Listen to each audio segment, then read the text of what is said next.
We welcome you back to McKeon Field here. Austin Rooney and David Sugarman here with Postgame podcast number 42 as the Hyannis Harbor Hawks snap the Harwich Mariners' 3-game winning streak here. The bottom of the 6th inning, the Harbor Hawks were able to put up 5 runs and took the lead there when they were down 4-3 starting the inning. After the inning, led the game 8-4, and the Mariners were never able to tie it up from there, David. No, I mean, that was really a rough inning for Jake Agnos, and the bigger issue was they scored 5 runs only off 2 hits, and I think if a team's ripping the cover off the ball and just abusing your pitcher, you're a little bit more okay with that. You don't want to see your pitcher making as many, I don't want to call them careless, but mistakes, and unfortunately, in that inning, Agnos, as I'm counting it up now, Agnos walked 4 batters, including walking home a couple of runs. There was also an error in the field over by Smith that allowed a run to come home. So that was that really hurt, and that plus a couple of singles, a couple of RBI ground outs, it all really was just a bad storm, a mess of things there for the Mariners in the bottom of the 6th. And like you said, they never really recovered.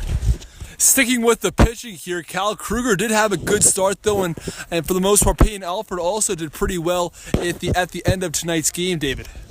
Absolutely. I mean, Cal Kruger comes in. We weren't sure how long he was going to go, but he throws 3 solid innings, only gives up the 1 hit, strikes out a pair. So Kruger was really good tonight, and what's been a bit of an up-and-down season for him is only his 2nd start of the season. The first one early in the season against Falmouth didn't go as well as he would have wanted to, but tonight Kruger was really great. In fact, we were surprised that they didn't leave him out for another inning or 2. That's right, and now transitioning over to the hitting, and the hitting was really fantastic for the Mariners tonight. They put up 14 hits, but unfortunately were only able to score 6 runs tonight. What were your thoughts on the hitting tonight? Who really shined? Well, talk about who really shined first. You got to start off with Jake McCarthy. He starts the evening off 4 for 4, ends up 4 for 5, gets 3 singles and a double, a pair of RBIs. I mean, he was really, really good tonight. The only real miscue he had, other than the ground out late in the game, was getting caught stealing at one point. But Jake McCarthy was really big, and the whole top of the order was really good for the Mariners. Antoine Duplantis has a pair of hits and gets on with a walk in the 3 spot. Jonathan India has a sac fly in the first inning. Josh Smith has 3 hits tonight and a pair of RBIs. So the first 4 or 5 guys in the Mariners order were really, really strong tonight. Unfortunately, because the Mariners don't play with a whole lot of power, they only had, I think it was 1 double tonight, maybe 2, but they don't get any triples, they don't get any home runs, and that's why you only get 6 runs on 14 hits.